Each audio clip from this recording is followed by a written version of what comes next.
This is a bonus edition of the Illinois Nutrient Loss Reduction Podcast. I'm University of Illinois Extension's Todd Gleason.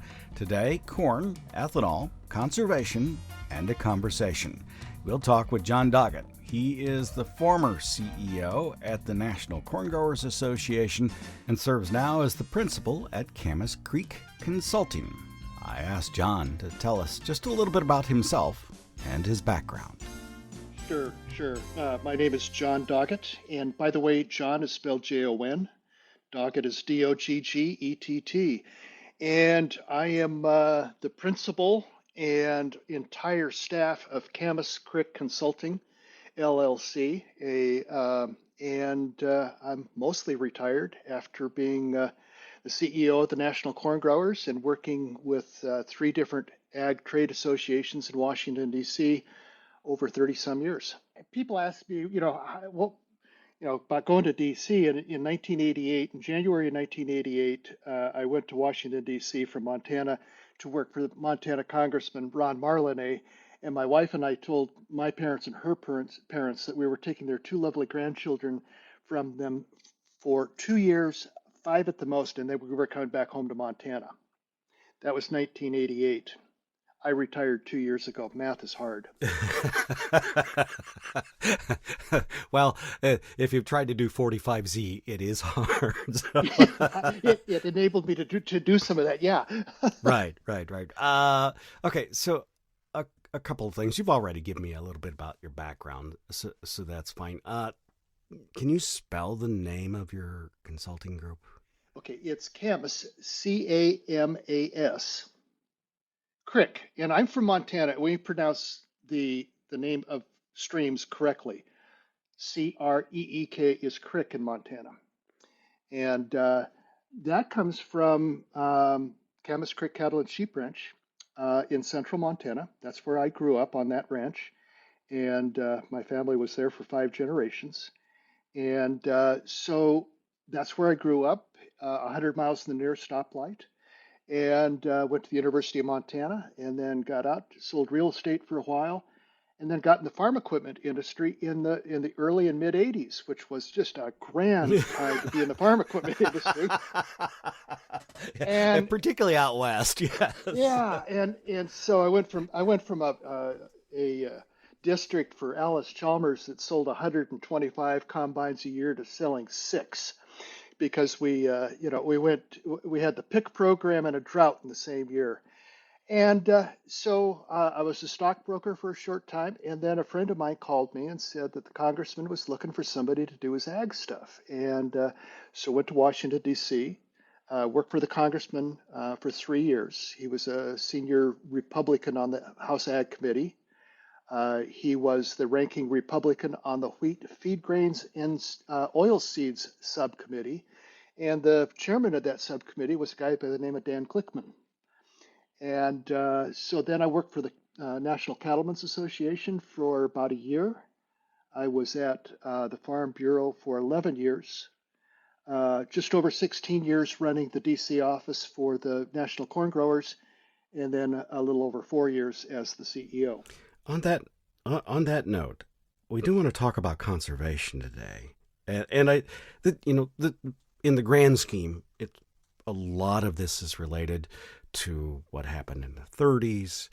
Again, the droughts that we have experienced in the last 4 decades, and I'm wondering why you think it is important to adopt conservation and climate smart practices. Well, first of all, you're correct.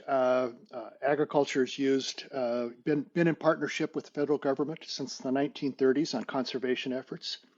It has been a very good investment for the taxpayer. It has made our agriculture industry in this country the great thing that it is. But as I said, I worked for the American Farm Bureau back in the 90s.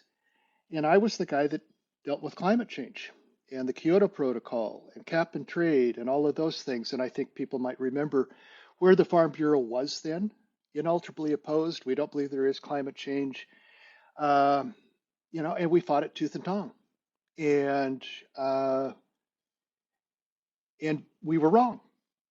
But there were a lot of people wrong back in the 90s about this subject. And, I tell my friends in the environmental community, uh, they never made it easy for us to be with them, and we never made it easy for them to be with us. And we did not find ways to work through that. And so as time's gone on, and looking at how the climate has changed in this country, uh, my wife and I have owned a house down here in Tallahassee for the last 9 years, seeing what goes on down here, what goes on in Montana, what goes on around the world. It's very apparent that the climate is changing. And back in the 90s, farmers thought climate was changing at a percentage much less than the general population. Now farmers and ranchers believe that there's climate change at a percentage much greater than the general population. We missed some opportunities since the early and late 90s. We've missed a lot of opportunities. We've had 20 years of talking at one another, yelling at one another. And so we're gradually getting to a point where there's some opportunities in this space for farmers, for the environment, for those small communities that are so dependent on having farmers that make a little money on the outside of town. Those are important things. And so this is an opportunity for me to work with a lot of different folks to say, we didn't approach this the right way years ago, and now we're going to try something new. I've worked for 3 different ag trade associations. I've worked with farmers and ranchers all my life. They want voluntary incentive-based programs that allow them to take a little bit of a risk, to try something different, to embrace some new technologies. And you know what? Everybody wins when we do that. And we finally have some money through the Inflation Reduction Act, passed a couple years ago by the Congress. And we're going to have some money now to transform U.S. agriculture. This isn't money to deal with low prices and high input costs. And we need to deal with that. That's really, really important. We need to have a strong Title I in the next farm bill because people are hurting. But this other money, that's long-term money. That's a long-term investment. It's 5 years with $3 billion. Think of the things that we can do with that money, that partnership between the landowner and the operator and the American taxpayer who wants to work with us. And I think we have some great opportunities, not only to have some new agronomic practices, but to open up new markets, new opportunities, to put some more stability in that farming operation and put some more stability into the local community that supports that farm. We have some wonderful opportunities, but it's sure taken us a long time to get there. There is a hill to climb, a capital hill to climb here, where that IRA money looks like it might need or want to be used in the way you just told us that probably you would prefer it not be used.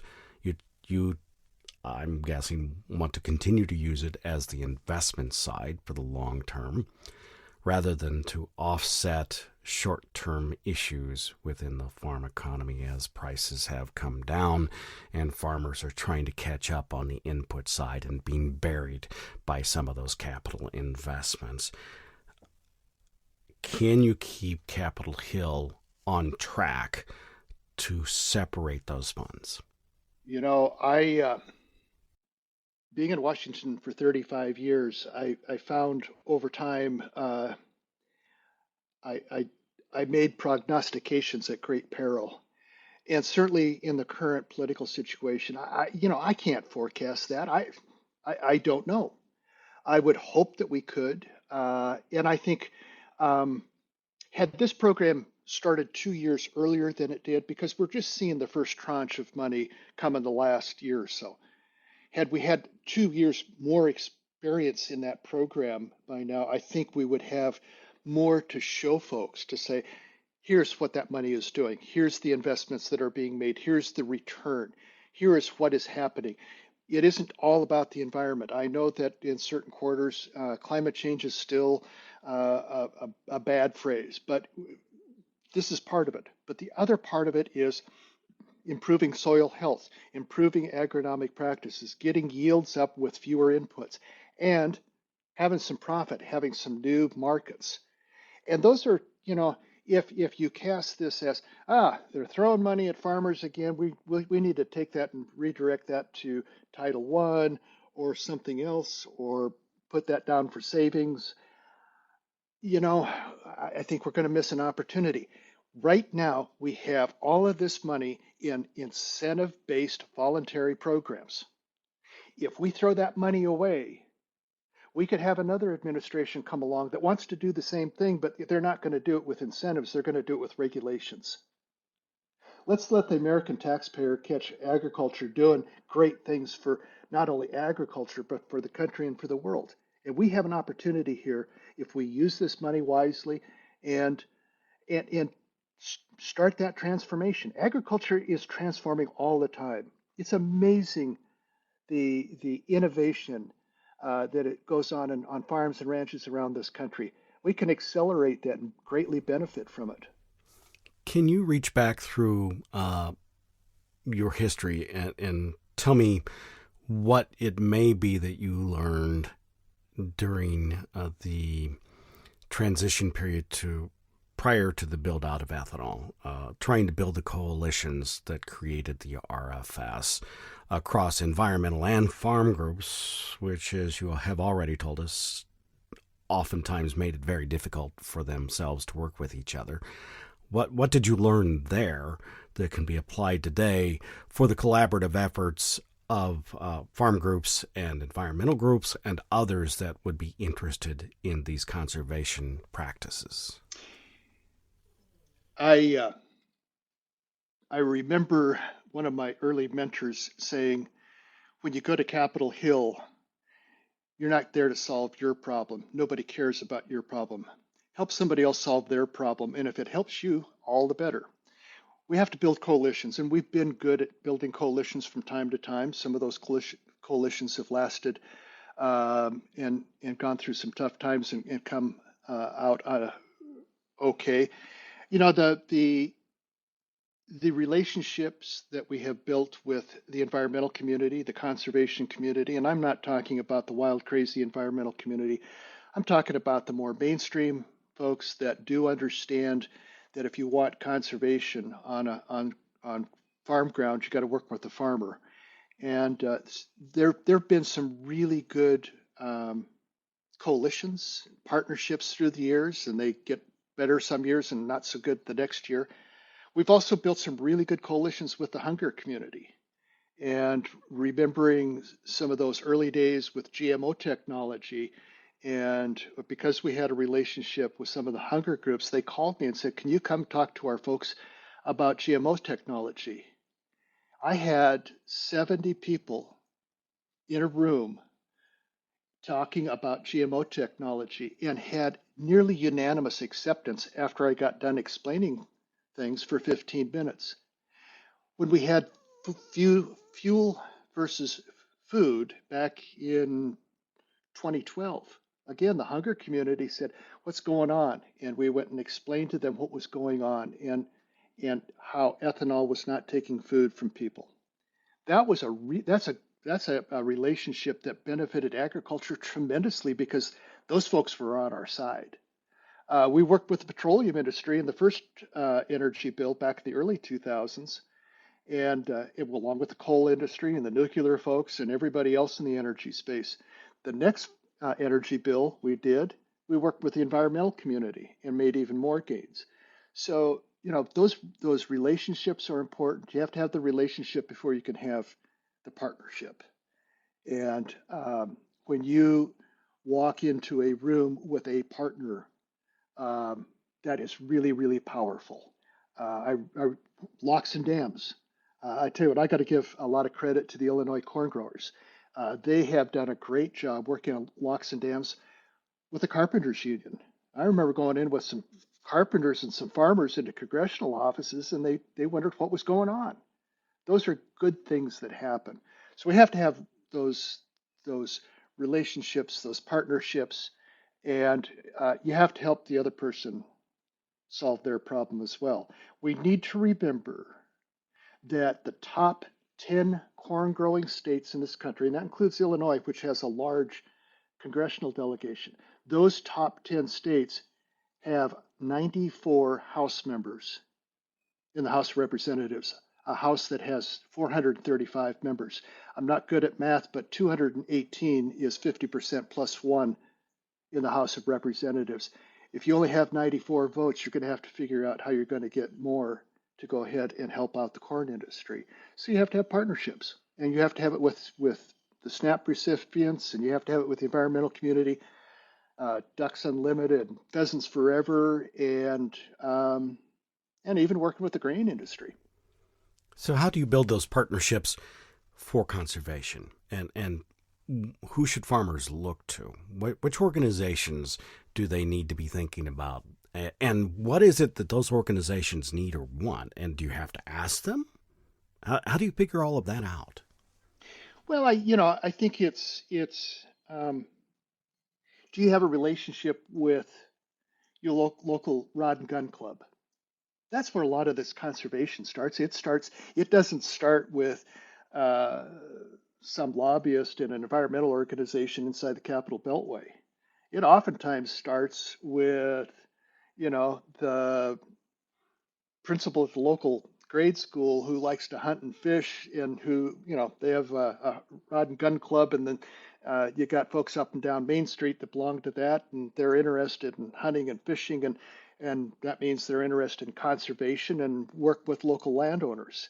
That's where a lot of this stuff starts. I think we make it too complicated by making, the local relationships always in the end that's the best place to start that that conversation and that movement, because that's where the real political power in this country still lies. Interesting. I'm wondering how much of a problem it has become across agriculture as the size of farms have increased and those who operate the farms have isolated themselves because of the size of their farms. Yeah, it's exactly it. And more and more land is held by fewer and fewer people. There are more smaller farmers, the hobby farmer, the whatever. That middle group, the ones who are commercially sized, but they're not big, and it gets hard. And I remember we made several concerted efforts to get those really big farmers more involved. One, get them involved in corn growers, and two, get them to be active. And that was hard because those folks, they have a different agenda, and they look at it as a business, and everybody else is looking at it as a lifestyle. And I think both need to change. But the big farmers are not participating in the corn growers or Farm Bureau or Farmers Union or those other organizations, and we need more of them there. But they are looking at some of these things as they can handle that stuff themselves. When in fact, these kinds of regulations, they probably cannot. No, they can't. And yeah, it's the transformation has been ongoing for millennium, and it will continue to do so. Back in 1960, the state of Iowa had 6 members of the House of Representatives. Um, Arizona had 3. Iowa now has 3. Arizona has, I don't know, 17. Uh, in the 60s, Florida had, I think, 14, 15. Now they have nearly 30. So I asked farm groups, who is responsible for that? It wasn't Barack Obama. It wasn't Bill Clinton. The reason that happened was How many farmers are farming today that are farming two, three, four, five farms that were operated by somebody else that owned that ground back in the 60s? Those folks sold out and they moved to Arizona or Florida. And, you know, our political power has waned, and I think sometimes we've let it wane. There is no farm vote anymore, and people will take exception to that. But I spent most of 2023 and a lot of 2024 in Montana. We had a Senate race there. John Tester, the incumbent Democrat, a farmer, was running against a guy who was somewhat of a newcomer to Montana. They spent $250 million in that race in a state with just over 1 million people, the most expensive per capita race in history. And I did not see a single ad about agriculture. Not a single ad. I saw plenty about this drag show at Maelstrom Air Force Base in Great Falls, and that's what they wanted to talk about. We don't have an ag vote. We have a rural vote, and the rural vote is not always following the ag vote. And we need to push more on ag issues with the rural communities, and that's hard because, as you said, some of those big folks, they've isolated themselves, and you know, you need to run into those folks after church on Sunday, or at the coffee shop, or at the football game, the high school football game. That's where those interactions take place. But we're more and more centered on social issues rather than ag issues, and we need to get our issues more in front of more people. Now, related to the RA funding, what when farmers are out and they're actually talking to their peers in their community, should they be discussing with them as it's related to conservation funding, climate smart agriculture, the things that might be worthwhile to have on the farm or to be regulated into, one of the two? Well, we want incentive-based voluntary programs, and let's make them work. And some of these programs are really working well. We haven't had enough time to really be able to point to the things I think we'll be able to point to in another 12, 18 months, but we're making some progress. And somebody asked me a couple months ago, how do farmers learn about new methods and new technologies? And I said, it's over the fence. You're driving down the road, and what are the Joneses doing there? They're doing something different. Man, that stand of corn looks really good, but they're doing something different. What are they doing? Maybe I want to try that as well. I think sometimes those are the best ways that technology gets exposed to other farmers.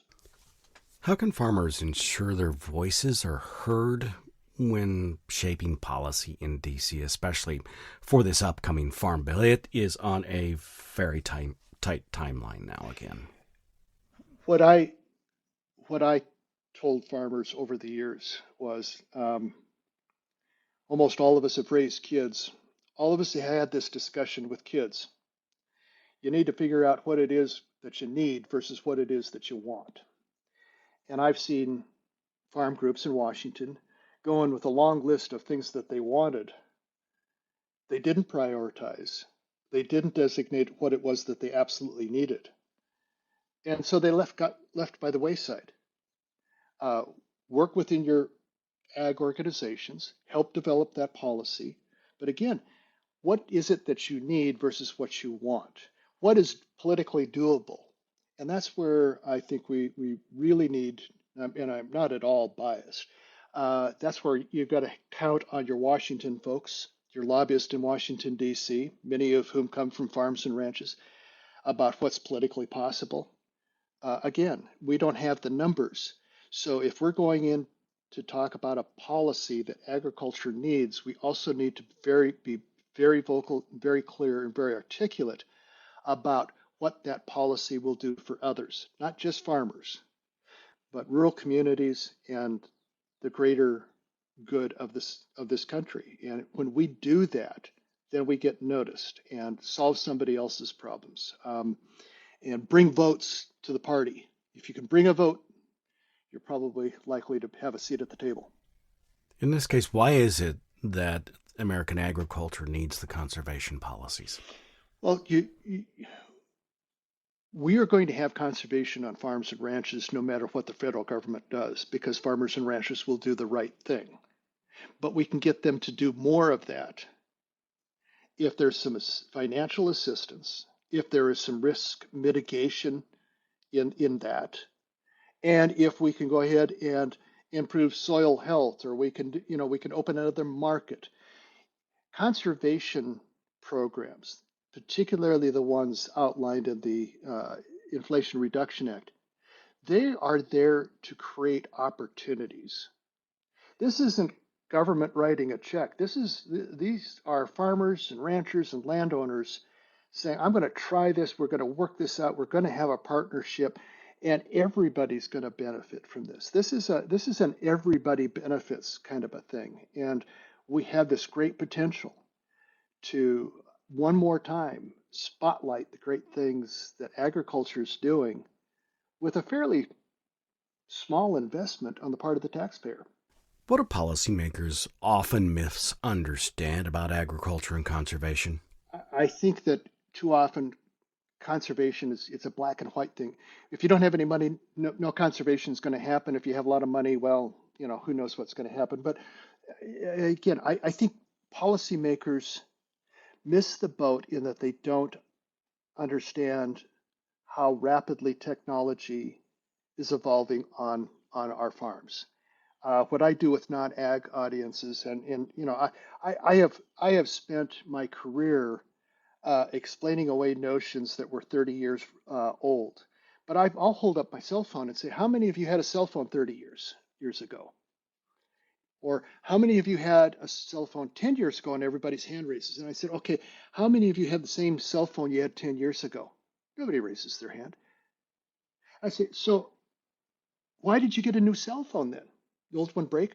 No, I wanted the new technology. And I said, well, why didn't you get the new technology when you bought the first one? Well, it wasn't existing then.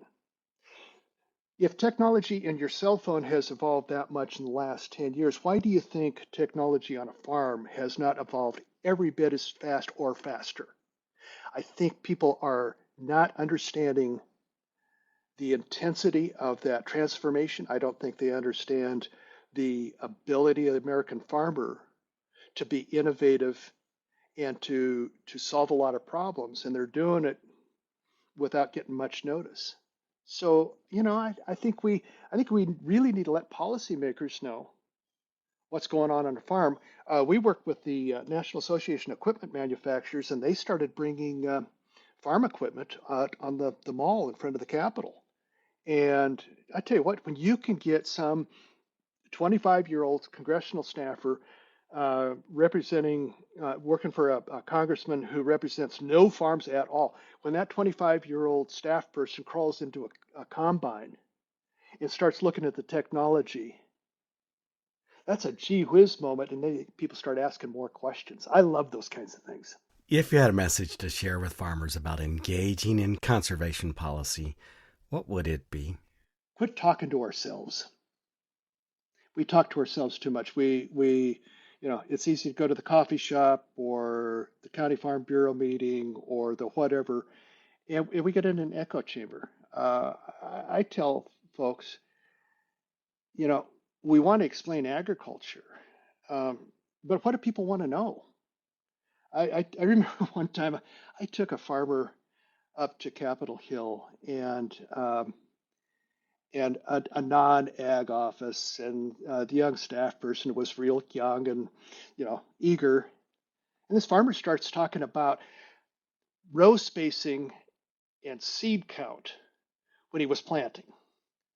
And that kid had absolutely no interest in knowing the difference between 28,000 seeds per acre versus 32, and what are you going to do with the spacing on corn rows? That wasn't what we needed to talk about. What that person wanted to know was, what is it you're doing on your farm that benefits this country?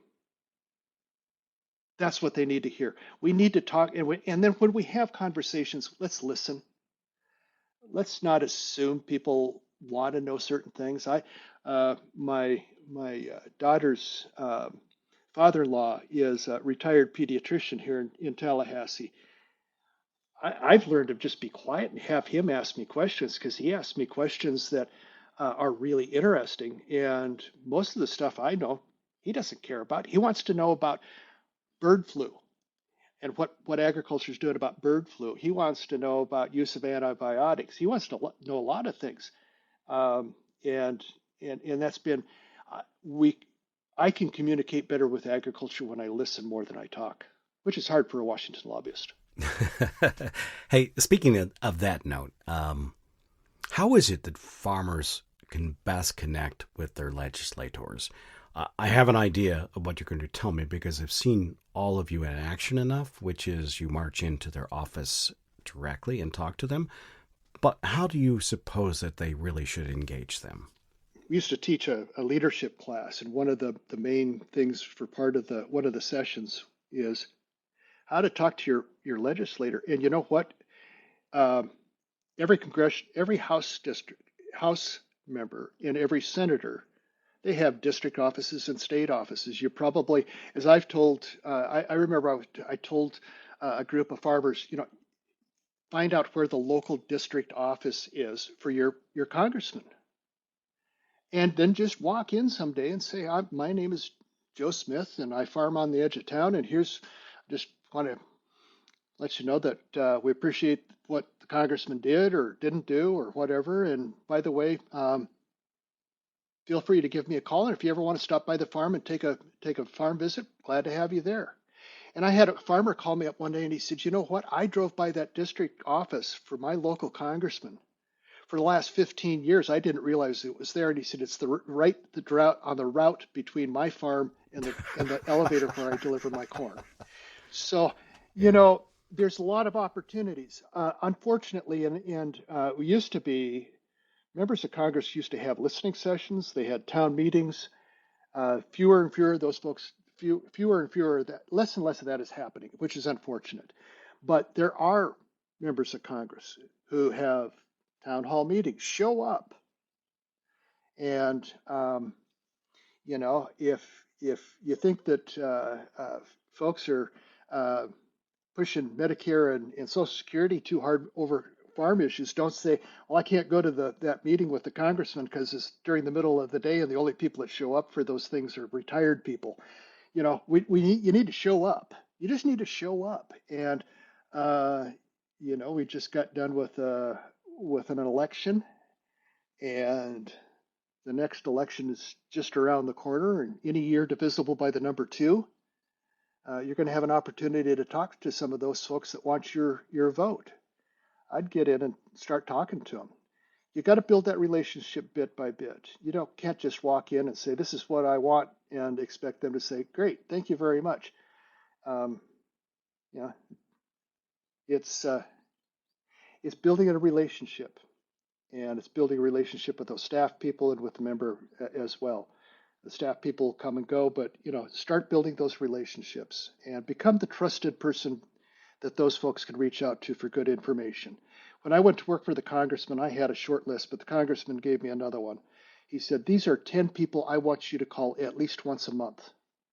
They were scattered all over the state of Montana, but I was required to call them at least once a month, and then there was a shorter list I called every other week.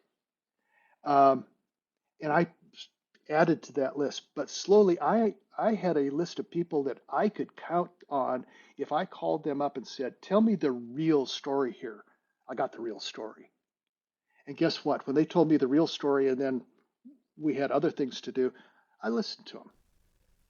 A couple of final questions to wrap this up. Coming back to the conservation funding. In the IRA, how much funding is there for conservation, first off? And then secondly, as it's related to the Farm Bill, what message do producers, farmers, those who are interested in conservation, take to those legislators when they walk into those offices? We're looking at $3 billion over 5 years. Seems like a lot of money, but um, it's it seems like a lot of money. It is a lot of money, but it is money. We have a short window here to access that program. We better do it. And we have a lot of people who are starting into those programs. Hopefully, they will continue to be funded. But we need this. This is money that is a long-term investment, and certainly we need more money in Title I. We need more money in other aspects of the Farm Bill. But let's not rob Peter to pay Paul, because sooner or later, Peter is going to go ahead and get his way. And again, let's not miss a golden opportunity for a well-funded, incentive-based, voluntary program that could keep us from having to deal with a regulatory overload in years to come. Thank you very much, Jon. Thank you. Jon Doggett is the principal at Camas Creek Consulting and past CEO at the National Corn Growers Association. Joined us here on the Illinois Nutrient Loss Reduction Podcast. I'm University of Illinois Extension's Todd Gleason.